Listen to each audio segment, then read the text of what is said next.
So again it's Sejal Shah and please welcome me on my YouTube channel. So in these sessions we will continue with the method intermediate forms in which we have studied L'Hospital's 0 by 0 form. So in today's session first of all I'll start the working rules of 0 by 0 forms yani ki for the L'Hospital's rule, and then after we will start the examples based on the 0 by 0 form. Okay, so let's start the examples, guys. So first of all, I have written the working rule for the 0 by 0 form. So one of the point, yani ki the first point is given here. Check whether the limit is an indeterminate form or not. Okay. So first of all, you have to check the whether the given limit is converting into the indeterminate form or not. Okay, that you have to check. Now see how you will check. For that you have to put the limits into the first of all in denominator. Okay, and if you will get denominator as a 0, it means definitely it will be converted into the indeterminate forms. Okay, now if your denominator will be non-zero, okay, except the 0 if you will get, then definitely we can say that the given function is not in the form of indeterminate form. Okay, so first of all you have to check that denominator whether it is of indeterminate or not. Okay, so this one will be your first step. Now I have written here if it is not, अगर वो आपका जो limit आप लोग put कर रहे हो वो फॉर्मूला में, ओके, और अगर वो इंडिटरमिनेट के फॉर्म में नहीं है, at that time L'Hospital's rule cannot be applied. Okay, then you no need to apply L'Hospital's first rule. Okay, so when the function will give one into the indeterminate form, then and only then you have to apply L'Hospital's rule, whether you will use 0 by 0 or you are using for the form infinite by infinite. Okay, so if you will not get the answer into the indeterminate form, then you no need to apply L'Hospital's first rule. Okay, so this one will be your first point, which is most important for the any kind of examples. Okay, now the secondly is given differentiate f of x and g of x separately. Okay, now see, suppose you are getting the given function into the indeterminate form. Okay, suppose आपका जो function है वो indeterminate form में मिल रहा है आपको. Okay, now which one will be your second step? That I have written here, that differentiate f of x and g of x separately. So हमारे पास जो limit का जो concept होगा, it will be like in a form of limit x is to a f of x upon g of x, right?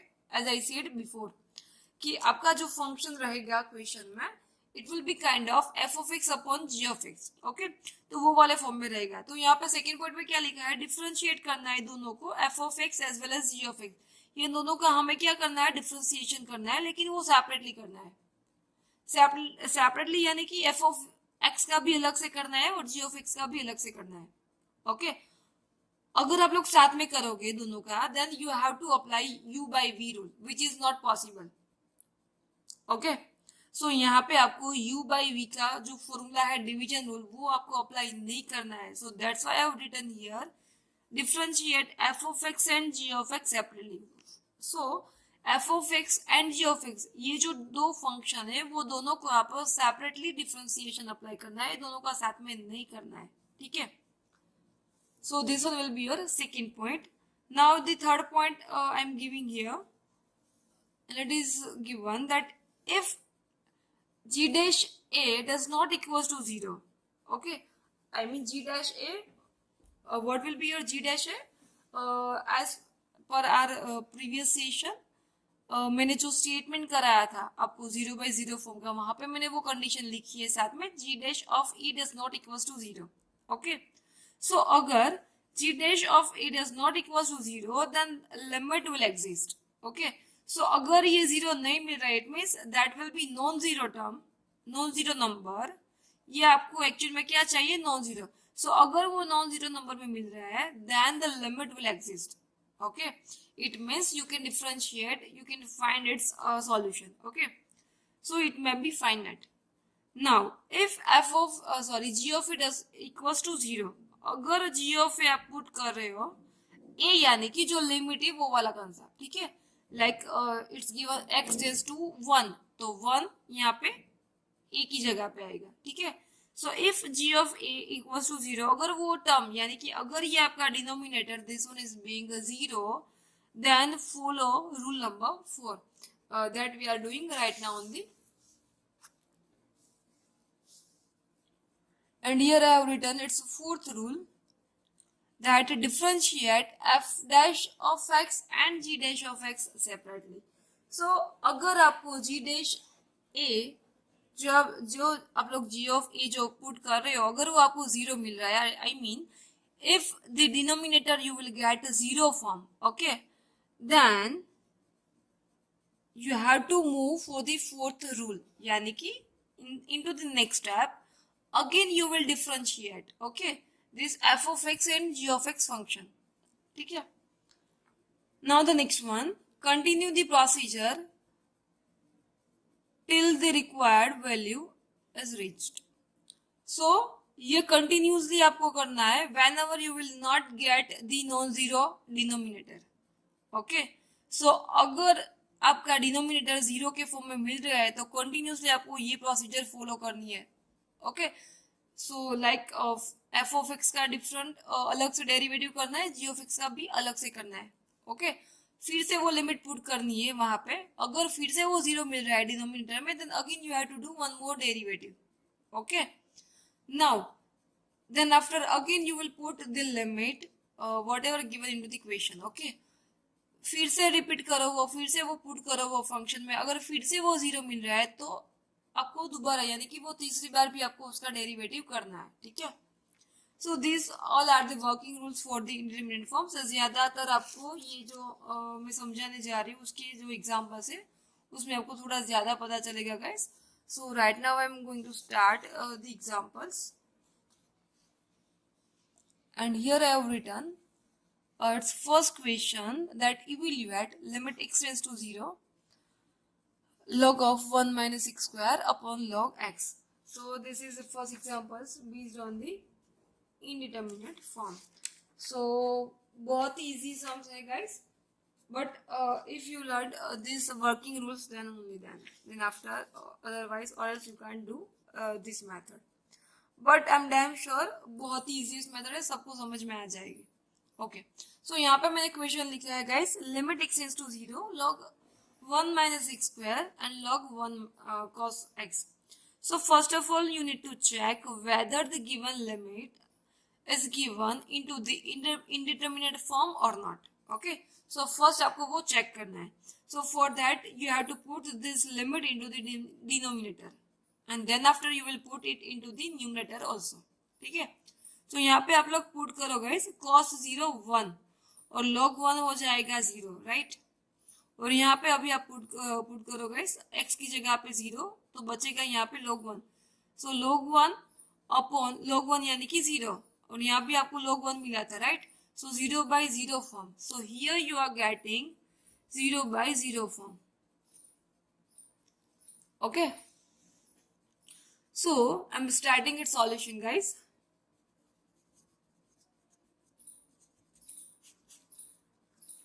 सो आपको first step में क्या लिखना है guys, you need to repeat this question only, that limit x tends to 0 log of 1 minus x square upon log cos x, or which in which the form is being 0 by 0. सो यहाँ पे मैंने जो लिखा है guys, this one you know need to write, आपको directly question में वो नहीं लिखना है गाइस, मैंने यहाँ पे ऐसा ही लिख दिया है, ठीक है। सो इसीलिए मैंने यहाँ पे दूसरी बार वो स्टेप रिपीट किया है guys. So you are getting indeterminate form, जो हमारा जो वर्किंग रूल्स था वहां पे मैंने ऑलरेडी पहले लिखा था, वो नोट्स में भी मैंने लिखा है गाइस कि पहले आपको चेक करना है the whether the limit is given into the indeterminate form और नॉट, okay. So first of all we have checked that only. So यहाँ पे हमें मिल रहा है ये जो लिमिट हम लोगों ने यहाँ पे पुट किए, based on that we are getting a form 0 by 0, it means we are getting indeterminate form, okay. So now you have to do derivative separately, f of x, ये आपका f of x है, ये वाला आपका g of x है। so दोनों का आपको separately derivation करना है, ठीक है। So now I'm doing, guys.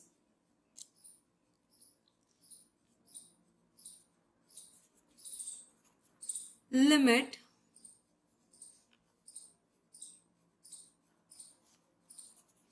x tends to 0. Separately मैं log का कर रही हूँ अभी तो guys. So it will be 1 upon 1 minus x square.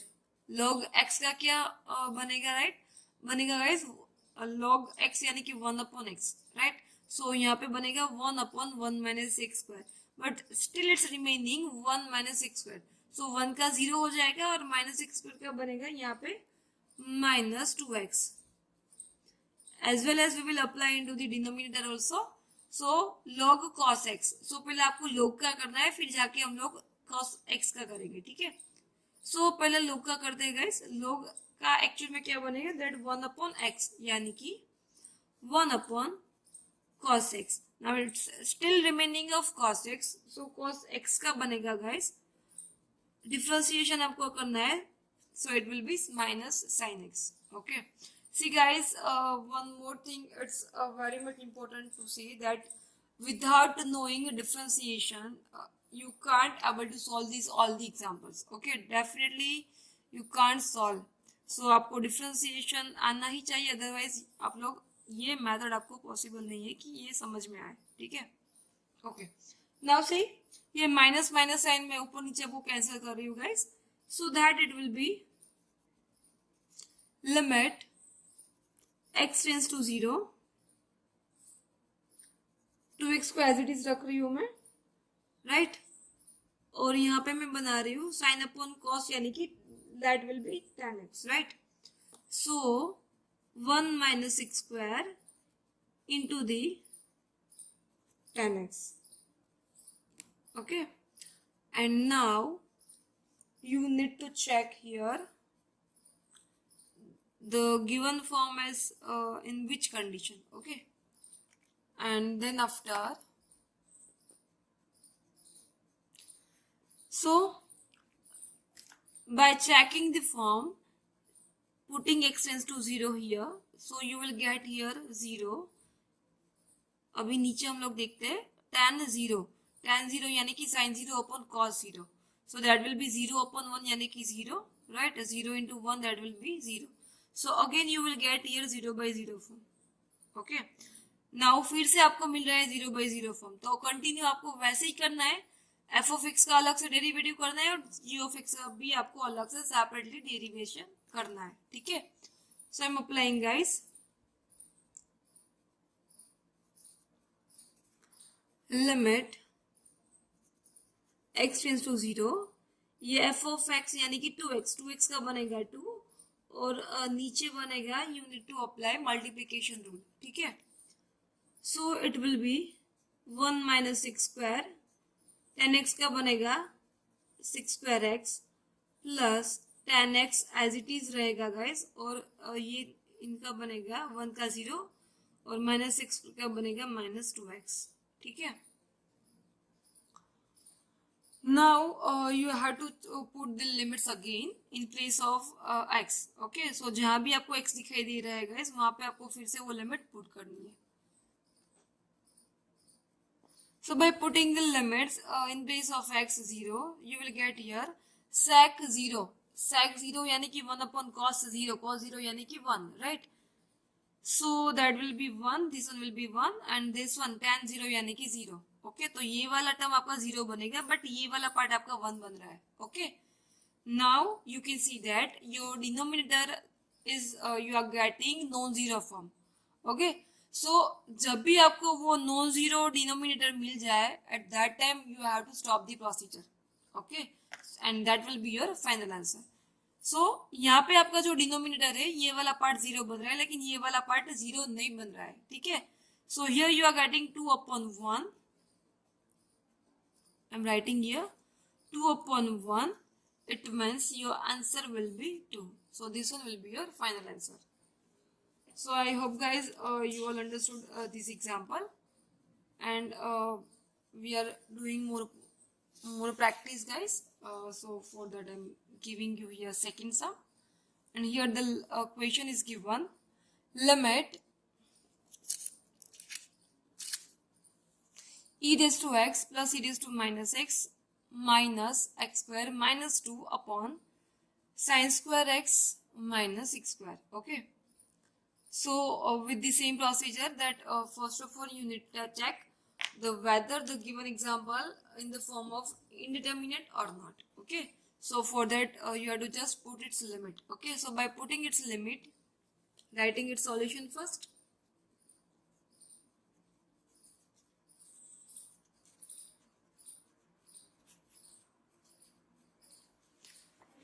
So limit x tends to 0, e raised to x plus e raised to x minus x square minus 2 upon sin square x minus x square. So you need to apply here the limits. So यहाँ पे आप लोग apply करो x is to sorry e raised to 0 1, e raised to minus 0, then after यहाँ पे 0. Okay, or then after you have to apply here also that since 0 minus 0, ये वाला part तो ऑलरेडी आपको क्या है गाइस, x ही है, सॉरी 0 बनेगा. So if you will put limits here in all the parts, then you will get again 0 by 0 from directly writing guys, because आप लोग देख सकते हो अपने आप से अभी. Okay, so जहाँ पे x है वहाँ पे आपको सिर्फ उसकी वैल्यू पुट करनी है एज अ 0. ठीक है. Okay, so again you are getting here indeterminate form, so definitely you have to do separately derivation. Okay, so अभी मैं f of x का अलग से कर रही हूँ और g of x का भी अलग कर रही हूँ. ठीक है. So limit x tends to 0, e raised to x, अब इनका बनेगा e raised to minus x minus 2x और 2 का बन जाएगा 0. अभी नीचे भी लिखना पड़ेगा, sin square x का डेरिवेशन करना है, so it will be 2 sin x, जो पावर है वो आगे आ जाएगी, so 2 sin x और sin का स्टिल रिमेनिंग. ओके, so उसका बनेगा cos x और माइनस x स्क्वायर का बनेगा 2x. so ये मैंने पहला डिफरेंशिएशन किया है. ठीक है गाइस, एंड नाउ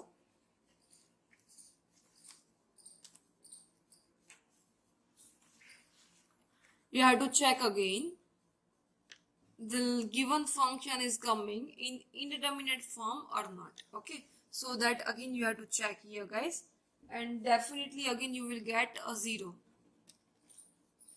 आपको पहले क्या करना है, लिमिट पुट करनी है, चेक करना है वो इंटरमीडिएट फॉर्म में है कि नहीं है. ओके, नहीं है तो पहला हम लोगों ने पहला डिफरेंशिएशन किया, अभी फिर से चेक करो एक डिफरेंशिएशन करके, फिर से चेक करना है, अगर फिर से मिल रहा है तो फिर से एक बार आपको डिफरेंशिएशन करना है. सो यहाँ पे आपको फिर से मिलेगा 0 by 0. सो यहाँ पे मैं अगेन कर रही हूँ उसका दोबारा डिफरेंशिएशन. ठीक है. So limit x tends to 0, e raised to x minus minus हो जाएगा plus e raised to minus x और माइनस 2x का बनेगा माइनस 2, और यहाँ पे आपको मल्टीप्लिकेशन रूल बनेगा आपका. सो 2 तो कॉमन रहेगा सबके लिए, 2 sin x as it is, cos का बनेगा माइनस x. अगर आपको ओके चलो मैं मल्टीप्लिकेशन रूल ही अप्लाई कर रही हूँ गाइस, यहाँ पे इजी रहेगा. चलो, so 2 sin x as it is, cos का बनेगा माइनस साइन, राइट, प्लस करके cos एज इट इज, ये 2 भी एज इट इज, और साइन का बनेगा cos x. ठीक है, और ये वाला यहाँ पे बनेगा माइनस 2x का बनेगा यहाँ पे 2. सो अभी मैं सिर्फ सिंप्लीफिकेशन कर रही हूँ guys. Limit x tends to 0, e raised to x plus e raised to minus x minus 2 upon यहाँ पे बनेगा वो माइनस 2 साइन स्क्वायर x, यहाँ पे बनेगा 2 cos स्क्वायर x माइनस 2. ठीक है. सो फिर से मैं थोड़ा सा यहाँ पे डिफरेंशिएशन नहीं बट सिंप्लीफिकेशन कर रही हूँ मैं. लिमिट x टेंड्स टू 0, ये उसको मैं ऐसे ही रख रही हूँ, e raised to x minus e raised to minus x, sorry plus e raised to minus x upon 2 upon, यहाँ दोनों में से 2 कॉमन निकल रहा है, ठीक है। सो 2 कॉमन निकालो तो ब्रैकेट में क्या बनेगा, cos square minus sine square x, ठीक है, और यहाँ पे बचेगा 2। I hope guys you all are getting right now. And now doing one more simplification. Okay, थोड़ा सा मैं और सिंप्लीफाई कर रही हूँ टर्म को guys. So limit x tends to 0, e raised to x keeping as it is plus e raised to minus x minus 2 as it is, और 2 cos square minus sine square यानी कि that will B cos 2x की ये formula है, और minus 2 यहाँ पे बचेगा, ठीक है। Now again you have to put, see यहाँ पे हम लोगों ने जो मैंने पिंक मार्कर की पेन में लिखा है गाइस वो सारा का सारा सिंप्लीफिकेशन ही है, वहां पे हम लोगों ने एक भी डिफरेंशिएशन अप्लाई नहीं किया है, ठीक है। सो मैंने सिर्फ एक ही मार्कर वहां पे यूज किए। सो गाइस यहाँ पे आपको जो मिल रहा है अभी आपको फिर से चेक करना है, इसी हमारा सिंप्लीफिकेशन यहाँ पे खत्म हो गया है। Okay, now we have to check whether the given function is being into the indeterminate form or not. Okay, so putting in place of x we will put 0, so that will be cos 0, so this one will be 1, ये 1 बन जाएगा यानी कि 2 minus 2 हो जाएगा, so this one will be 0. It means denominator you are getting 0, यानी कि definitely it will be of indeterminate form. Okay, so one more derivative you have to do guys. So I am writing here one more derivative. Okay, so that limit यहाँ पे हम लोग लिखेंगे पहले 0/0 form. सी जहाँ पे वो फॉर्म बन रहा है वहां पे आपको ये लिखना जरूरी है, अगर आप लोग यहाँ पे नहीं लिखोगे then आपके मार्क्स भी जा सकते हैं वहां पे, ठीक है। सो x टेंड्स टू 0 आपको भी फिर से एक बार डिफरेंशिएशन करना है, right. So e raise to x minus e raise to minus x, अभी 2 का हो जाएगा 0, और यहाँ पे 2 एज इट इज रहेगा, और cos का करना है हमें, सो cos का होगा minus sine, so minus 2 sine 2x, और यहाँ पे 2 का बन जाएगा अगेन 0, ठीक है। अभी मैं सिर्फ अगेन सिंप्लीफाई कर रही हूँ गाइस टर्म को थोड़ा।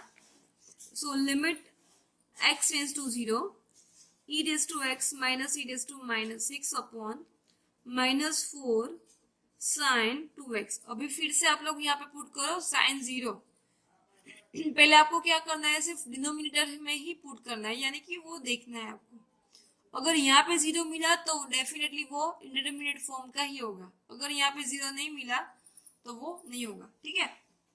So putting again 0 because you will get you are getting here sin 2x.